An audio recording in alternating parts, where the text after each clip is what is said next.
ایران ہٹ رہا ہے، وہ اپنے میزائل چلا رہا ہے۔ ہمیں سب کو امید کی جانی چاہیے کہ جو پاکستان اپنے دوستوں کے ساتھ مل کے خطے میں امن کی کوشش کر رہا ہے، وہ کسی بھی طریقے سے کامیاب ہو جائے۔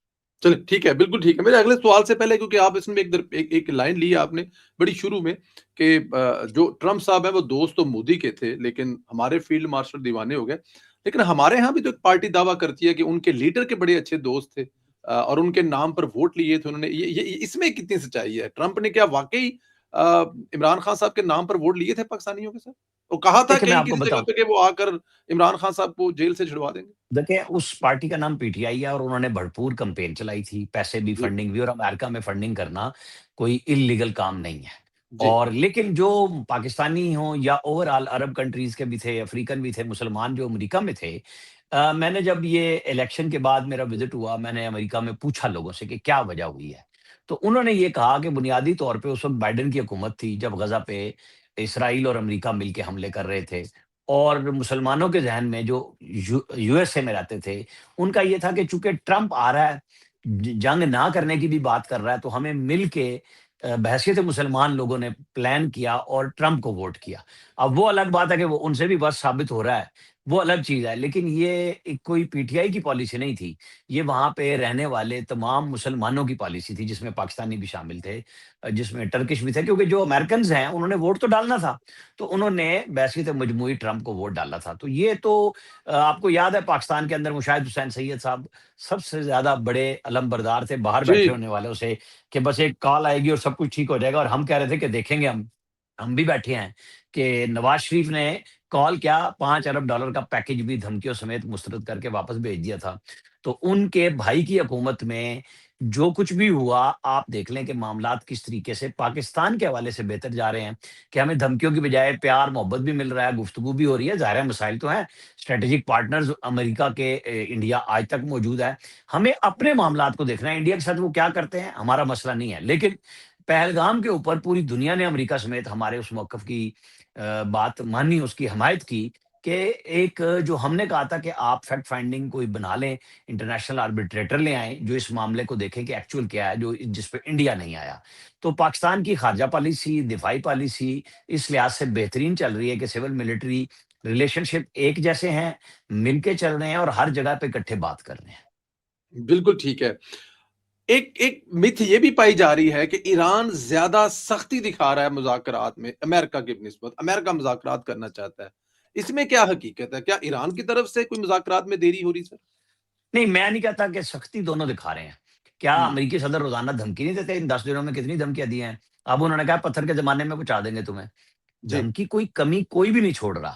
ہوں، لیکن ایران کی ایک بحیثیت قوم ان لوگوں نے فیصلہ کیا کہ ہم لڑیں گے، اور اس غیرت پہ، قومی غیرت پہ، ان کے ہاں کوئی جو انقلاب کے خلاف پیسے لگائے گئے تھے امریکنز اور باقی سب کی طرف سے، وہ ریولٹ بھی نہیں ہوا، لوگ سڑکوں پہ بھی نہیں آئے، بلکہ اپنی حکومتوں کے ساتھ کھڑے ہو کے، حکومت کے ساتھ ایران کے، اپنے انقلاب کے ساتھ کھڑے ہو کے، رجیم کے ساتھ کھڑے ہو کے یکجہتی کا اظہار ہو رہا ہے، مسلسل ہو رہا ہے۔ وہاں پہ کوئی ایسا مظاہرہ نہیں ہوا، رپورٹ نہیں ہوا کہ کیا ہوا ہے۔ لیکن اب آپ دیکھیں کہ اس میں ہوش کے ناخن ایران کو بھی لینے چاہیے اور امریکہ کو بھی لینے چاہیے۔ اسرائیل کے ساتھ تو ہم کوئی گفتگو کر نہیں رہے، نہ ہماری یہ سوچ میں ہے کہ انہیں کوئی اس قسم کی، ان کا تو ایک بڑا ڈیزائن ہے۔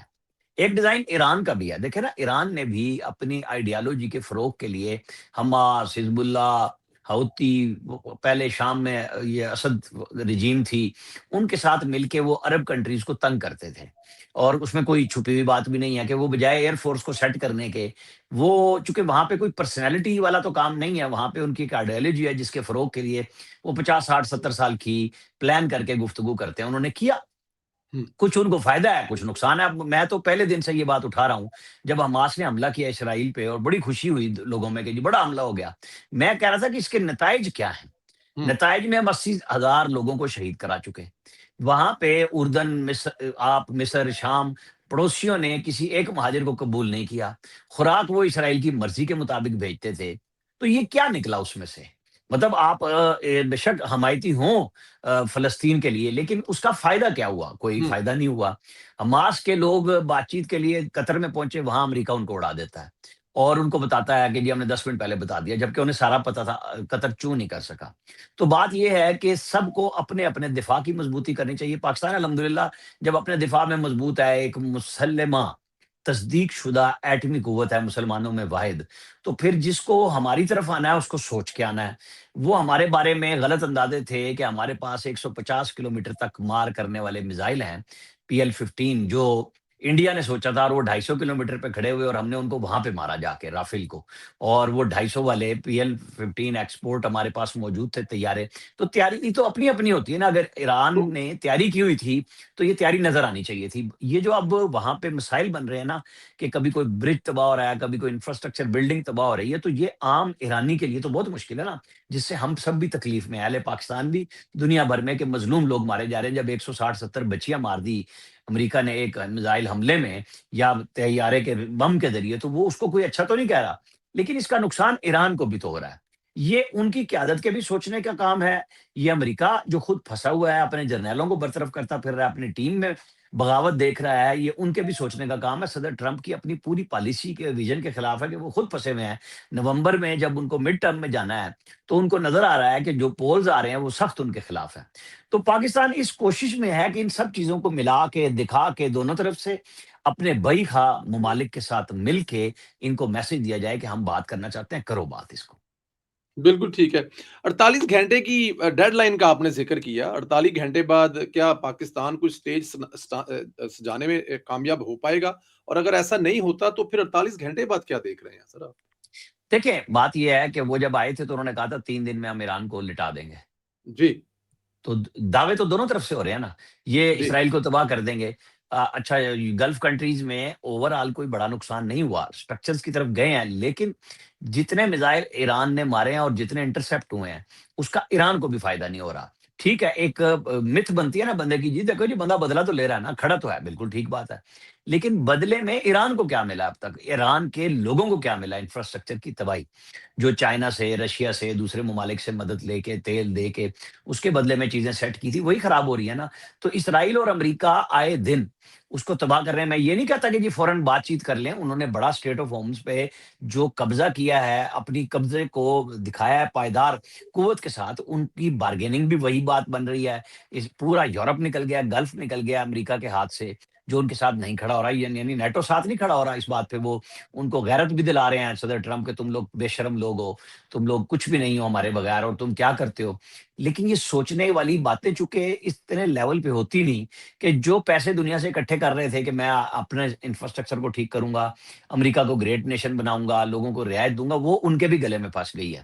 تو پاکستان تو صرف ایک کوشش کر رہا ہے کہ ہوں، ہم ایران کو بھی بچا لیں، ہم امریکہ اور ایران کے درمیان میں ایک ایسا پرامن معاہدہ کرا لیں جس کے تحت ایران کو ان کے جو ضبط شدہ اثاثے ہیں وہ بھی مل جائیں، آئندہ جنگ کرنے کی دھمکی نہ ملے، پاکستان کی ایکسس عرب کنٹریز میں اور بڑھ جائے، ہم ان کے اعتماد پہ پورا اتریں، جو کہ ہم سعودی عرب کے ساتھ دفاعی معاہدے کی وجہ سے پورا اتر بھی رہے ہیں، اور ہم اپنے میسج میں کلیئر ہیں۔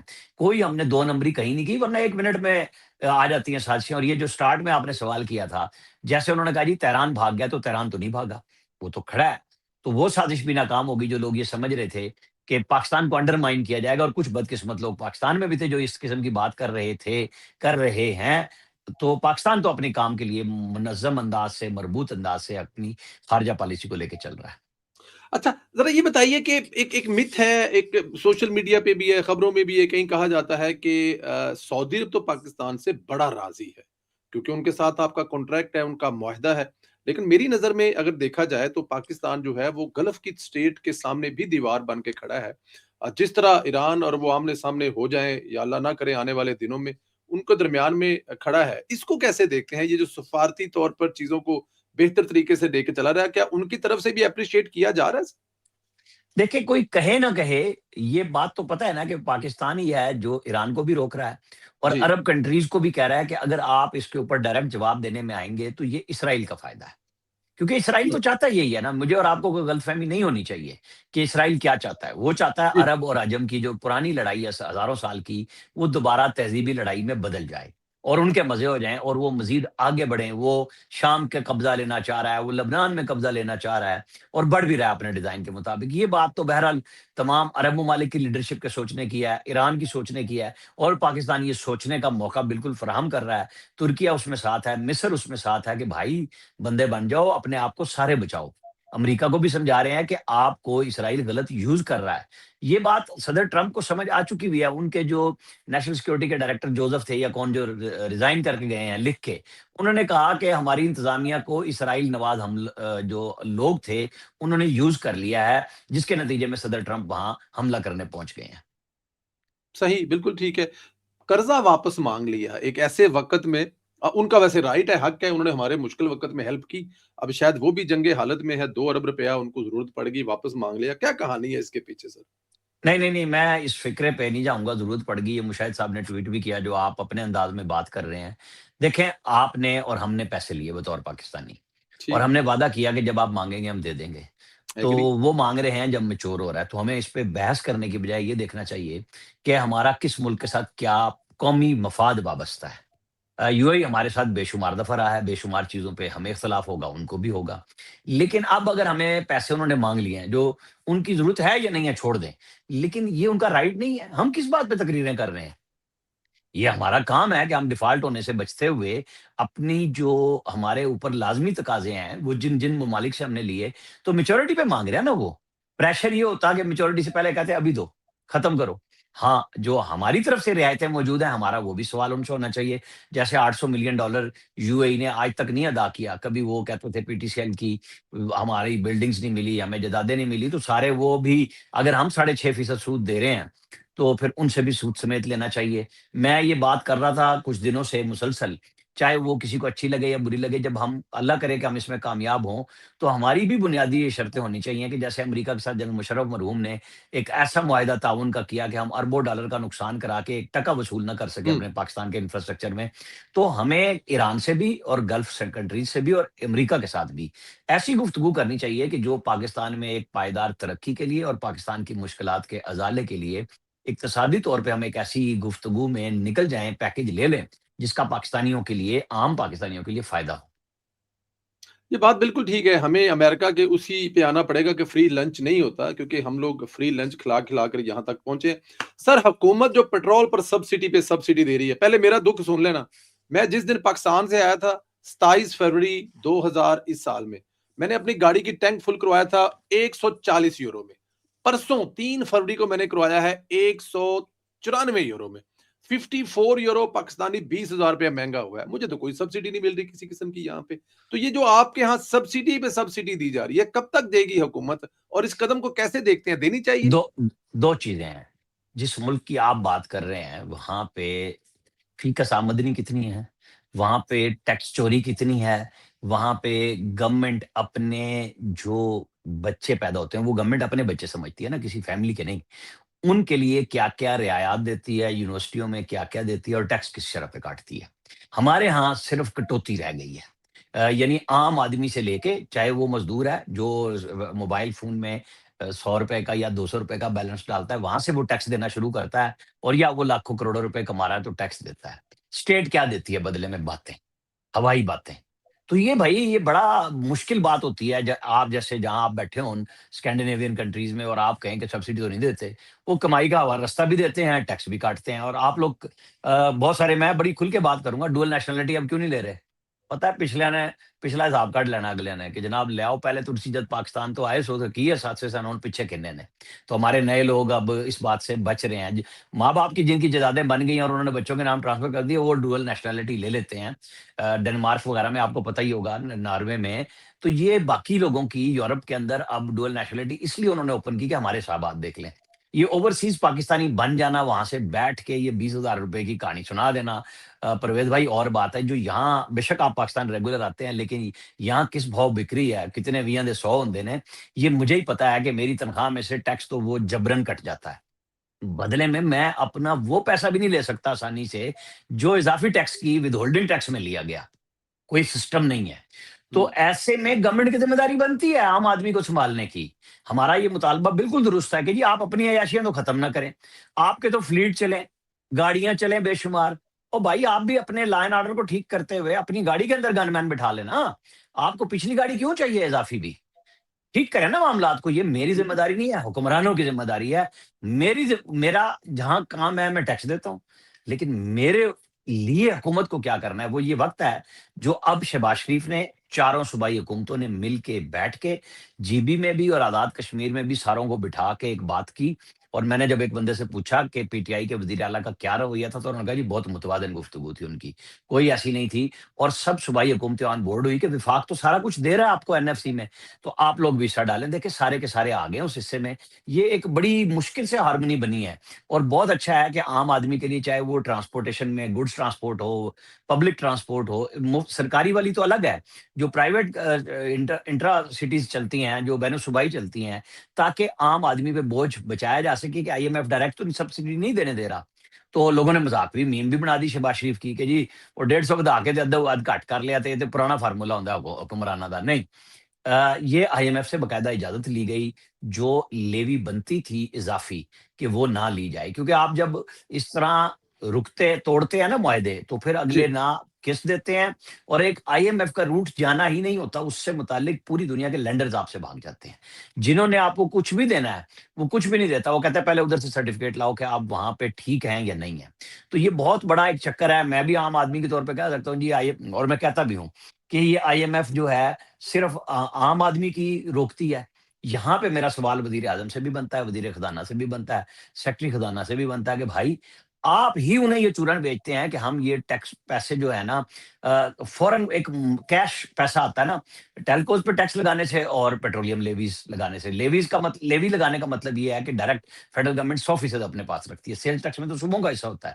تو یہ بڑا ایک فارمولا آسان بنا لیا گیا ہے حکمرانوں نے اپنے آپ کو تکلیف سے بچانے کے لیے. چیئرمین FBR کے اوپر یہ بھاری ذمہ داری عائد ہوتی ہے کہ جب 1000 گاڑیاں آپ پرائم منسٹر سے اپنے ڈائریکٹ تعلقات کی وجہ سے لے سکتے ہیں اپنے افسروں کے لیے، کسٹم کے لیے بھی اور ان لینڈ ریونیو کے لیے بھی، تو پھر ان کو صرف آپ مجھے یہ نہ دکھائیں کہ جی دیکھیں یہ لوگ جو بڑے بڑے افسر ہیں، بڑے تعلقات والے تھے، یہ 9 بجے زوم میٹنگ پہ بیٹھتے ہیں چیئرمین کے ساتھ. بھائی مجھے تو وصولی دکھائیں. یہ جو عام آدمی سے آپ لے لیتے ہیں نا، اکاؤنٹ سے پیسے میری تنخواہ سے لے لیتے ہیں، ذرا بڑے بڑے گھروں پہ جائیں نا، چھاپے ماریں. جو 2000 روپے ٹیکس نہیں دیتے اور 8 لینڈ کروزر رکھی بھی ہوتی ہیں، V8 رکھی ہوتی ہیں. اس اسلام آباد میں V8 بھی نہیں کہتے، V8 کہتے ہیں. اور کروڑوں روپے کے اثاثے ہیں اور 1 روپے کا ٹیکس نہیں دیتے. ذرا مجھے ان سب سے پیسے لے کے دکھائیں، پھر میں مانوں گا کہ ہاں جی لنگڑیال صاحب آپ نے ان امیروں کو لنگڑ کیا ہے، ان کو لنگڑا کیا ہے، ان کو کٹائی کی ہے، پیسے لیے ہیں. ان اشرافیہ کی طرف کوئی نہیں جاتا. میرے اور آپ جیسے عام آدمی کی طرف سارے آ جاتے ہیں، قربانی دے دیں. بھائی کب تک مانگو گے قربانی؟ نچوڑ تو لیا ہے. ٹھیک کریں، معاملات کو درست کریں، اور یہ حکومت کا فرض ہے جو کر رہی ہے وہ. جو کر رہی ہے. چلیں ٹھیک ہے سر، میں بالکل آپ کے ذرا یہ بتائیں، آپ کچھ وزیروں کو جانتے ہیں جن کو اگر 6 مہینے کی تنخواہ نہ ملی تو وہ شاید اپنا نظام زندگی چلانا ان کو مشکل ہو؟ میں 2-4 لوگوں کو جانتا ہوں جو واقعی تنخواہ پر پلتے ہیں، کوئی کام کاروبار نہیں ہے. تو یہ 6 مہینے کی تنخواہ وزیروں کی. اچھا، میں نا وہ جو آئی تھی نا بات کے JUI کے ایک وزیر تھے ہاؤسنگ کے، اور PDM دور میں، اور ان کا روڈ ایکسیڈنٹ ہوا تھا، اللہ بخشے انہیں، یہ شہید کچا ہوئے. گھر تھا ان کا جی. اور ان کا کچا گھر تھا. ایک آدھی مثال کوئی آپ کو مل جائے گی. ادروائز بھائی الیکشن آپ لڑ ہی نہیں سکتے جب تک آپ کے پاس پیسے نہ ہوں. کبھی MQM لوگوں کو ٹکٹ دیا کرتی تھی، JUI دیا کرتی تھی، جماعت اسلامی دیا کرتی تھی. اور آج بھی اگر وہ دیتے ہیں تو ان کے لیے پھر فنڈ کا بندوبست ان کی پارٹیاں کرتی ہیں.